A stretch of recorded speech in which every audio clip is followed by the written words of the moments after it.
I am almost one game tick ahead of time.is. Ah, you're gonna play this game. Yeah. It's creeping closer and closer. I don't know when, but it's gonna get you at some point. I probably I can will. feel it. Yeah. I realized when I was doing this, just the way that our calendar is worked out right now. Mm-hmm. We'll have N7 come out on November 7th, and then the next 2 weeks are Dragon Age topics. And we are now just one topic away from November being Dragon Age month, or being BioWare month. So I think I might just have to do another one. Have to find another BioWare title though. Yeah, there's plenty. We'll be the #1 podcast where you can get information about Jade Empire.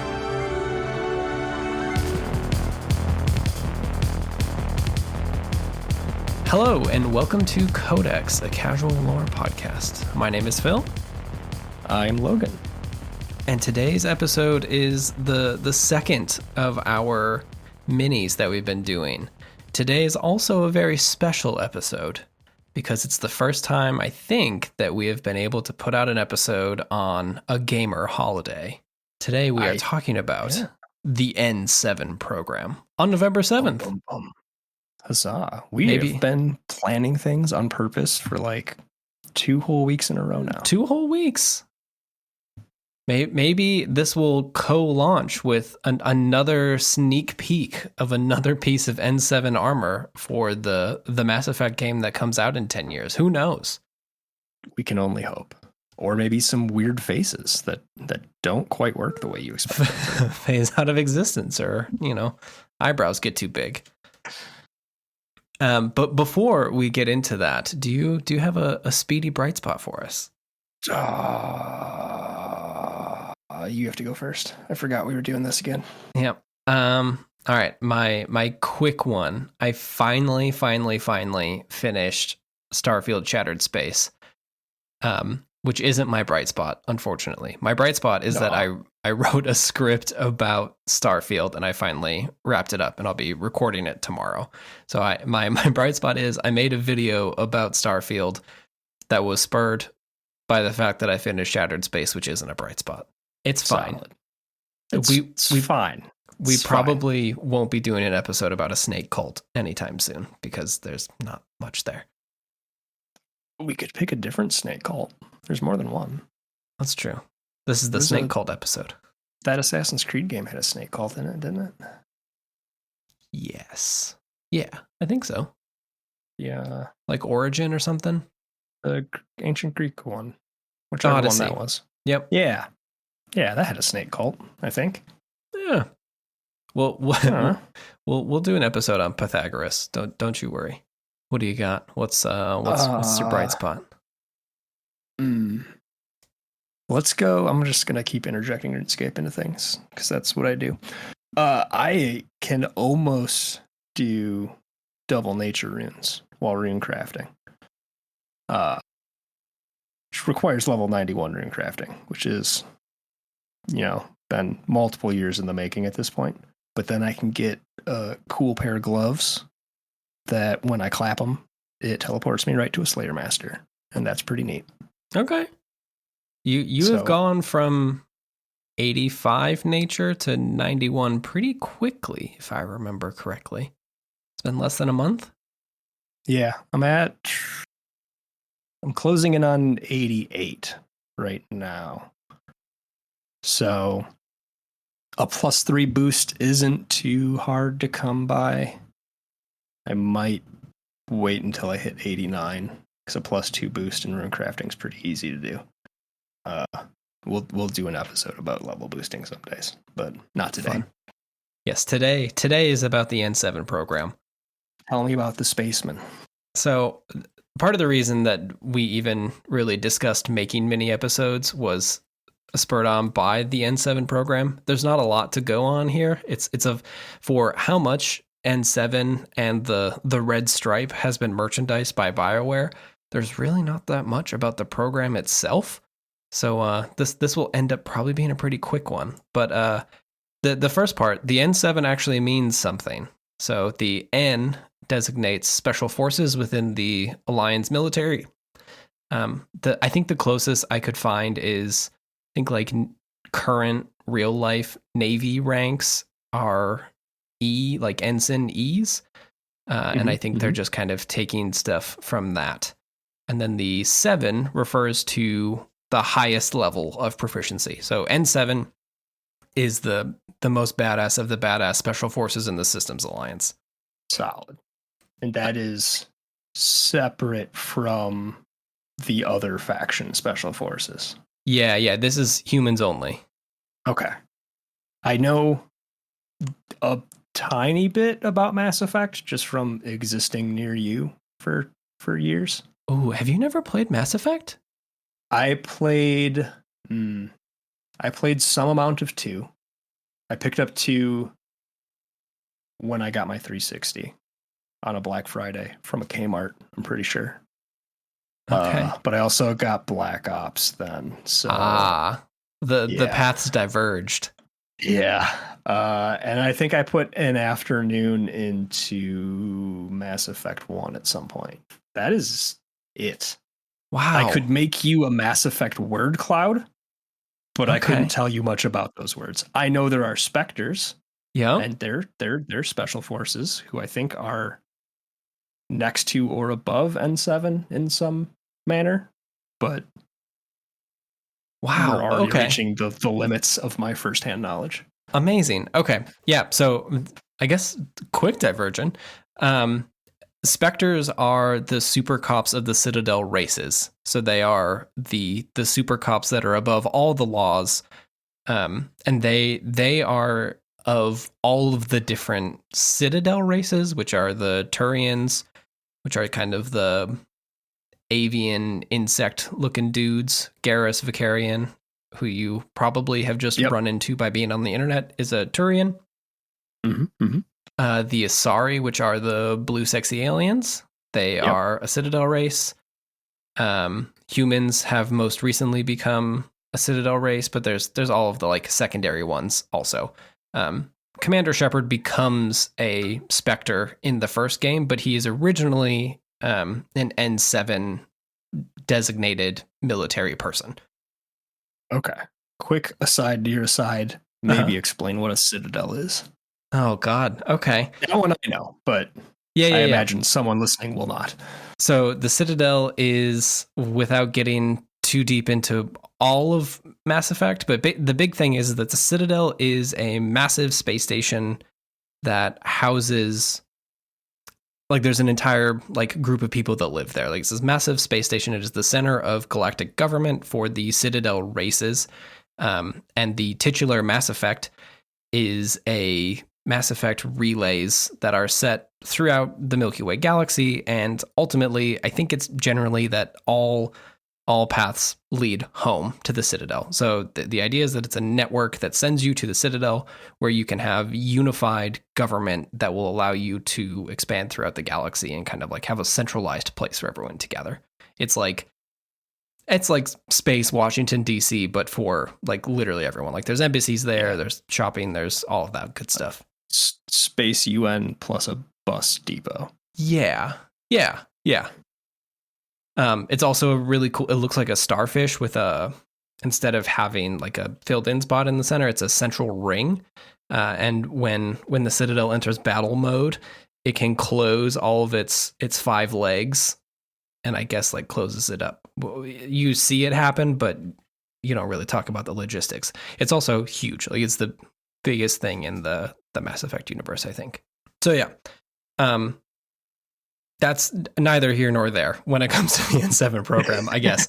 The N7 program is actually so it's a basically N7 is a designation for a military, like it's a little badge that you get on your armor, which is where most people have seen it. And it basically says, I'm special forces and that I have been trained to the 7th level. Like, I've graduated to the 7th level of this really rigorous training.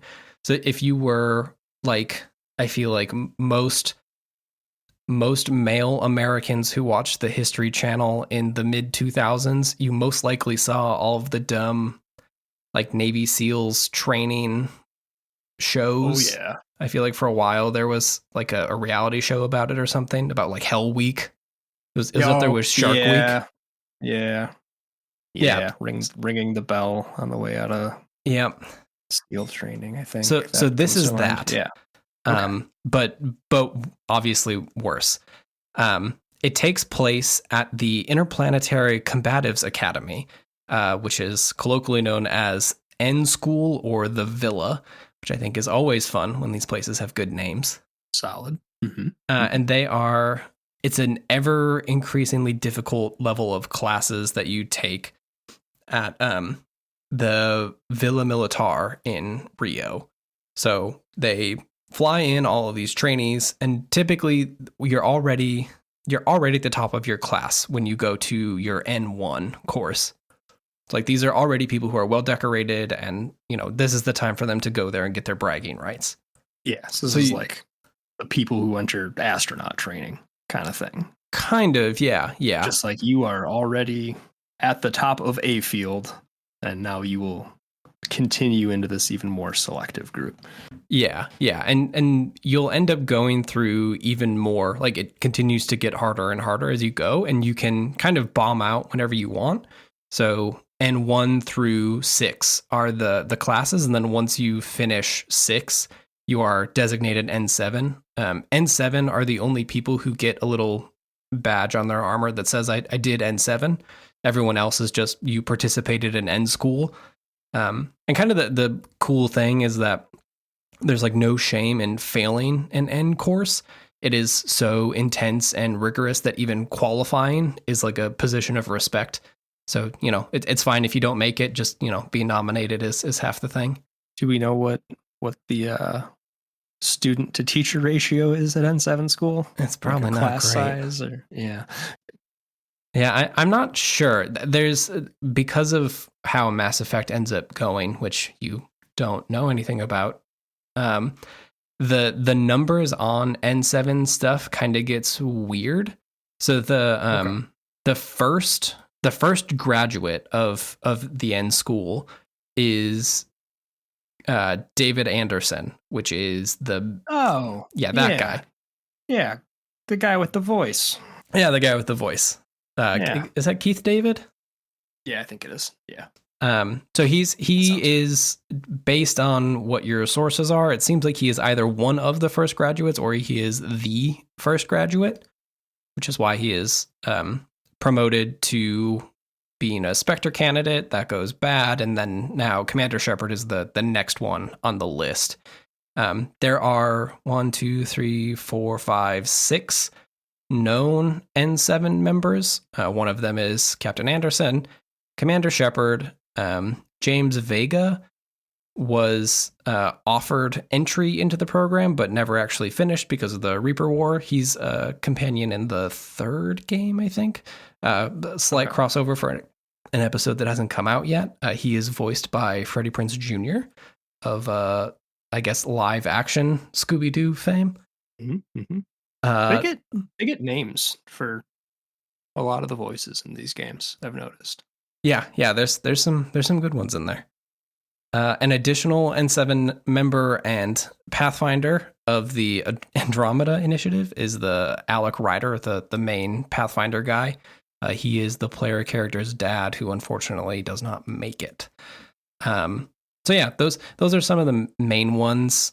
Like I said, it gets kind of fuzzy with how many N7 graduates there are. The 3rd game has the multiplayer mode is called N7 Special Ops, and those are teams that are run by N7 commandos. They all have generic names and like class styles that you play. They're different play styles. And those squads were nicknamed the Spec Ops, like the N7 Spec Ops, but most of them are probably not N7 folks. They were just led by them, and because the Reaper War was devastating the entire world, they were just like, hey, morale, sign of respect. Thanks for helping out. But what is N school? What do these graduates go through? I bet it's a chill, fun time. It sure isn't.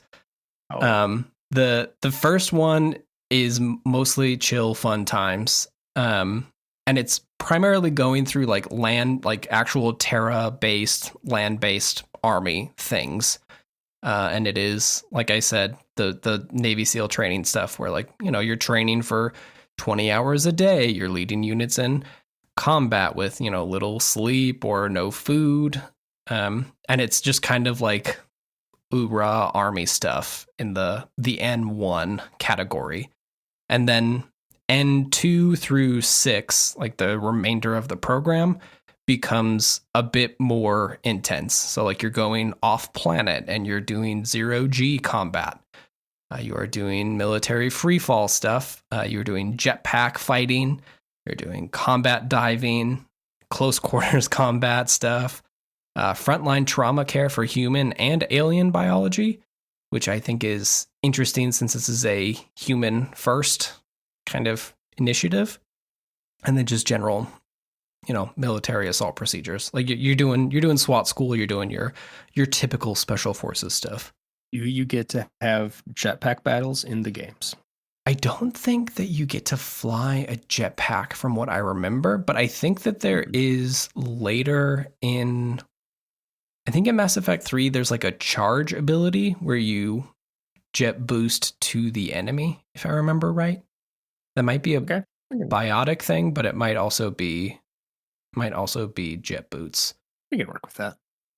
And that's kind of also an interesting thing from the different Codex entries I was reading. There's not anything based on biotics. Like mostly the biotics, like military people for the humans are their own separate unit. There's, nothing in here that says a biotic person can't go in and do an N7, but there are no known biotic members as far as I can tell. And none of this stuff is like, there's not even like combat against biotics or things like that. And for clarification, biotics are like psionics / the magic system of this universe. Yeah, that's your force pull, force push, do the charge abilities, shielding, things like that. Gotcha. Biotics will be like a whole separate episode that we do because there's fun stuff related to Element Zero and how perhaps planned exposure of kids to bad things turn them into biotics to be fighting forces. Spartan program. Yeah, they got a Spartan program. So you kind of go through these different courses and you'll show up, either graduate or bomb out, and then you can come back later and take more of them. There's other like specialized ones, like if you are part of, like if you were a pilot or part of the mechanized infantry, you can drive, maintain, shoot from different vehicles. Comm specialists take communications and stuff with using alien technology to communicate that way. There's a lot of specialization when it comes to the later like N level courses, and kind of the fun thing is that it's a space opera, right? So you're taking these classes not necessarily in like on Earth all the time, but you are going to Europa by Jupiter, and you are joining active combat experiences around the galaxy to get your training in. Are these like actual combat things happening or simulated? So this is where going from N6 to N7 goes. So that is actual combat experience in conflict zones around the galaxy.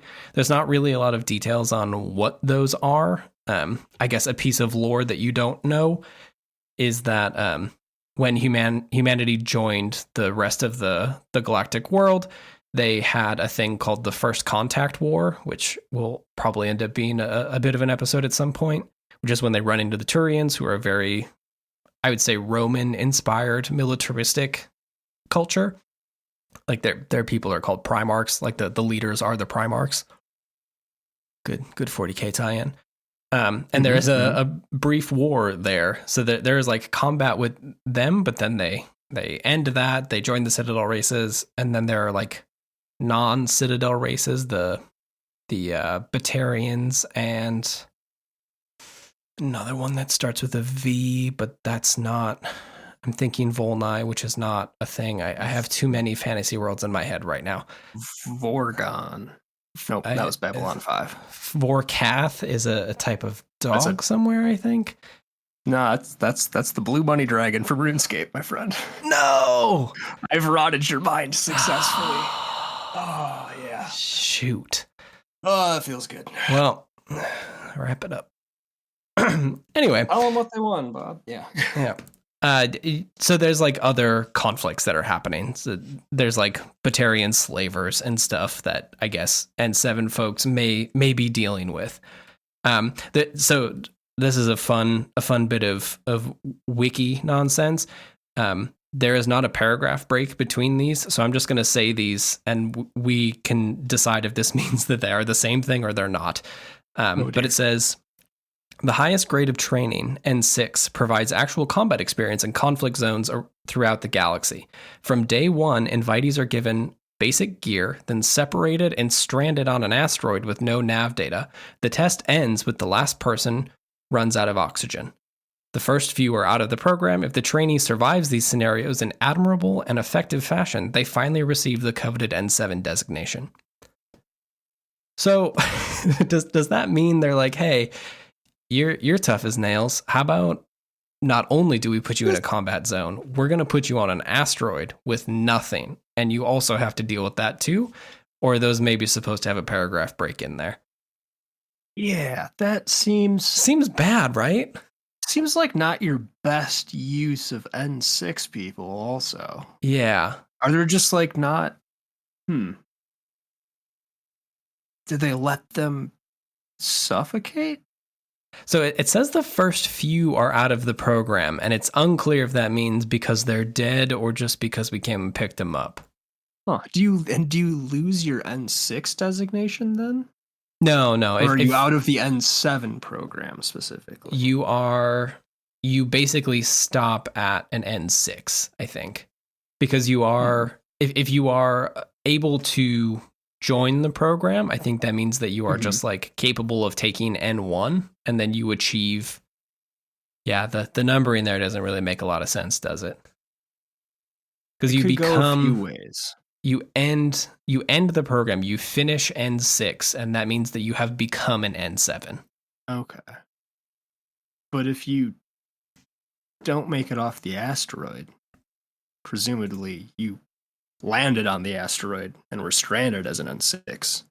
Yeah. And then do not attain the rank of N7. Yes. But if you leave the program, as it said, then are you still an N6, or are you now nothing because you rolled the dice? Or you're dead.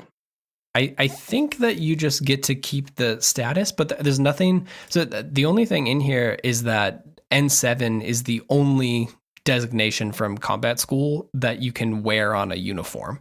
So I think if you don't make it to N7, you just participated in N school, and that's it. Okay. So it's 7 steps, but 2 groups. Yeah. In a way. Yeah. The you tried, but it didn't work out, or you tried and you succeeded. Gotcha. Okay. And then at the end, there is a big graduation ceremony, and it is held at Arcturus Station, which is That's good. It's a good name. It's a good name. It's the I didn't know this until I was reading up on this, but Arcturus Station is actually the base of the System Alliance government and the military. It's on a space station just before the mass relay that goes back to Earth. So most of Earth government is not based on Earth because, well, Earth government is, but the Systems Alliance, like Human Space Federation, isn't, because, why would it? It's just one of many worlds that it runs. But I had no idea that it actually was just on a space station guarding the last mass relay into Earth. That makes a lot of sense, actually. Yeah. Bad things happen to Arcturus Station in Mass Effect 3, if you can imagine it. But bad things happen to most things in Mass Effect 3 from my limited understanding. Correct. It all goes sideways. So the kind of cool thing, I guess, about the N7 program is that it's not like you don't become an N7 and then that's kind of it. You join this like larger group of specialists. So because of the way that the global conflicts happen in Mass Effect, you're dealing with species that have different environments that they live in. So you pull in N7 folks who have trained for specific types of operations. So if there are N7 people who have trained in high air pressure or ammonia heavy environments, they will pull them in to lead combat ops into different spaces instead of just kind of humans going in there blind. So it's a lot of specialization in like not just how to conduct combat, but also the different places that it can happen because, Milky Way's a big place. Universe is big, yo. Yeah. Yeah. So yeah, that's the N7 program. I do have 2 bits of fun trivia here. Ooh. The first is, you may be wondering, what's with the red stripe? What is with the red stripe? Thanks for asking. So the red stripe is in the Art of Mass Effect book for the first Mass Effect game. It says that it is a detail on the emblem that symbolizes the human blood that must be sacrificed to achieve your goals. It's also a historic reference to the red stripes that commanders wore on their uniforms in space missions for to make them instantly recognizable. So, got to lead from the front, I suppose. Are you a blood cult? I feel like there's a weird connection with Earth military and, red coats and such. You aren't not a blood cult. Yeah. I didn't say no. Yeah. There is also obviously N7 is the thing for all Mass Effect merchandise. This is one of the pieces of video game merchandise that I will see every time I go into Boston. Like it's that's the zip up right there. Like that is the one. Yeah. Like you have your Tolly body pillow at home and you have your N7 jacket for the people out in the world. You don't know who if Tolly we see is. one, we know about the other. Yeah. It's an assumption. Yeah. It is actually so prominent that there are props that have the N7 logo on them in the background of a scene in The Expendables 3, which is just dumb. As like an on purpose nod, or oops, we forgot that was in there. I have no idea. It is like clearly framed where you can see it, but as to the intent of putting it directly behind Mel Gibson's bleeding face, whom's could say? I feel like that timeline works out where someone who was deep into Mass Effect as a young adult is probably gaining enough job site authority by the time Expendables 3 is happening that they might be able to sneak that in there if they wanted to. Expendables 3 is 2014, which is the same year Mass Effect 2 comes out. Mass Effect 2 comes out 2010. Yeah, that sounds right. Mass Effect 3 is 2012, so came out probably filming it around the time Mass Effect 3 came out. Yeah. Yeah, there's fun little cameos there. The logo for it, the N7 like actual design that you see everywhere, it is allegedly at least based on the logo for I think mid 70s, early 80s ski binding called the Look N77. That's really specific. Yep. It says that series art director Derek Watts simply removed one of the 7s from the original. Oof. I could not find real labor to love there. Yeah, I couldn't find a good enough version of the binding logo to corroborate that. It definitely doesn't have the space age looking design to the N. Like I feel like the N in N7 is a little like it's a little NASA-y, isn't it? Yeah. It's a little worm logo and a little squared off. Do we know the typeface?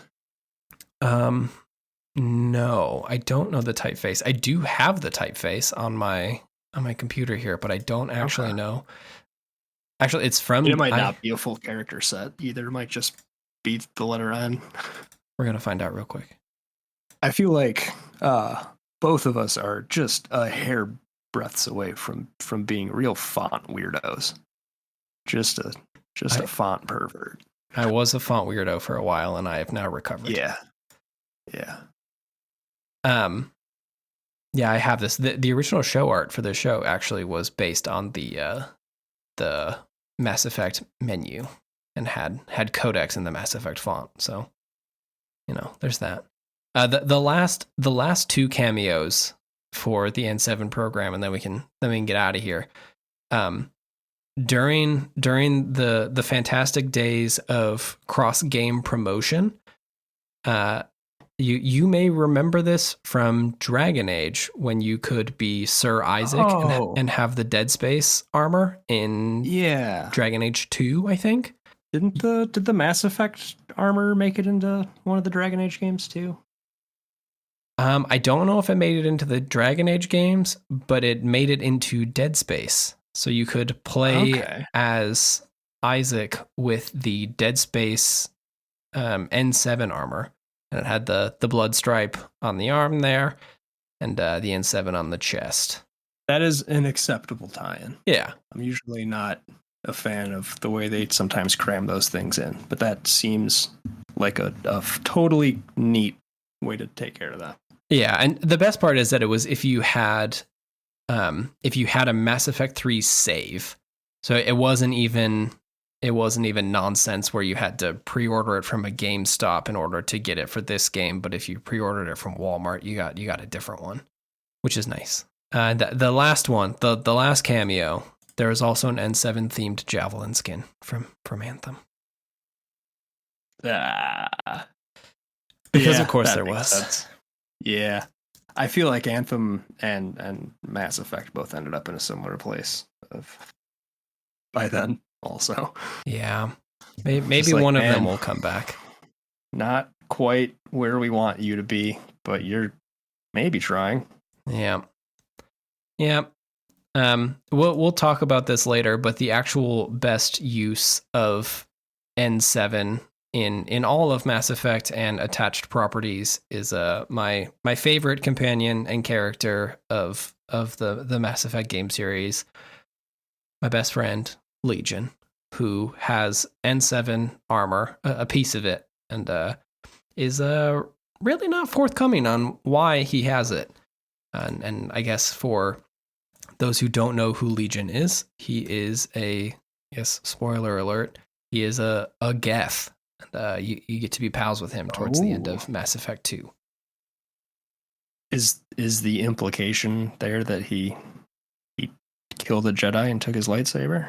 Is that the implication is that he is a really weird Geth who is in the Commander Shepard fan club. You played at least the first hour of Mass Effect 2? Yes. Do you remember what happens? No. I barely remember the last boss battle I did, which was on a planet against some kind of husky looking creature. Okay. But you don't remember the character creator reason? No. Okay. Hey, if you're listening to this episode and you don't know this, thank you for listening to the show. We'll talk to you later. Have a great time. I'm going to spoil the beginning of Mass Effect 2 for my good friend Logan here, just for funsies. Yeah. You don't need to hear it. You can go. Thank you for listening. Have a great time. Okay. Ruin 1, this 2, for me. 3. Ruin it for you. Mass Effect 2 opens with you flying in the Normandy from the end of the first game. And you are attacked by these aliens that are called collectors. And the Normandy is destroyed and you die. You are floating out in space and then you heat up in re-entry and then we cut to black and then you are rebuilt by Cerberus. $6 million man style. Yeah. Space cocaine. And the assumption is that Legion found your body, took your armor, and is wearing a piece of it because he really thinks that you're cool. Ah, okay. That's less gruesome than my version. Yeah.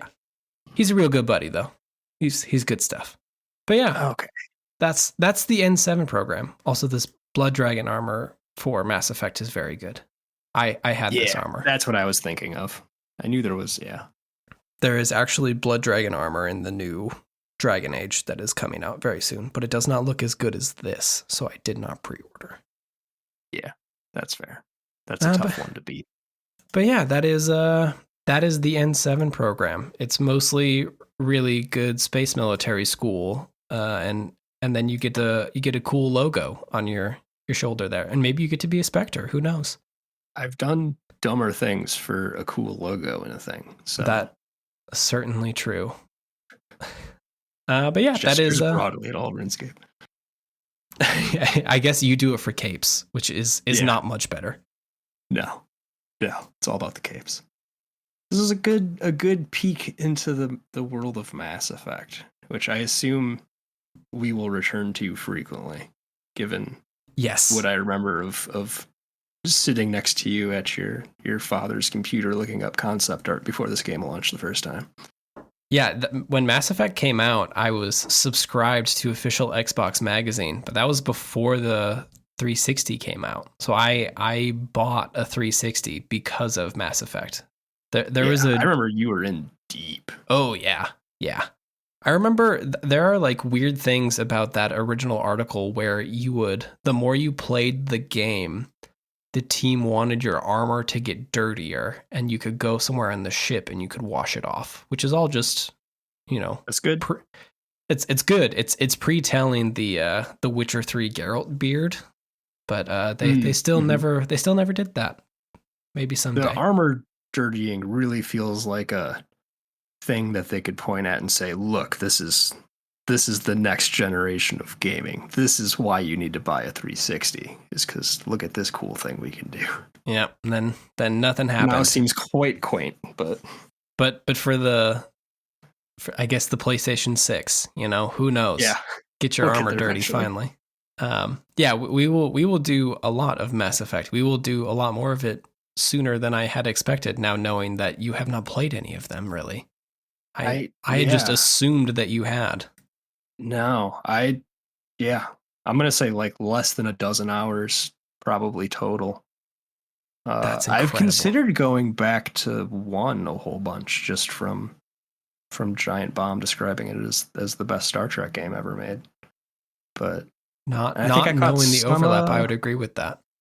Caught some. I mean, the Turian War mirrors some Klingon shenanigans in early Star Trek as well. So we'll have some tie-ins when we get to Star Trek. Yeah, that'll be good. We will spend a lot of time in Mass Effect. All right. I think that is an episode.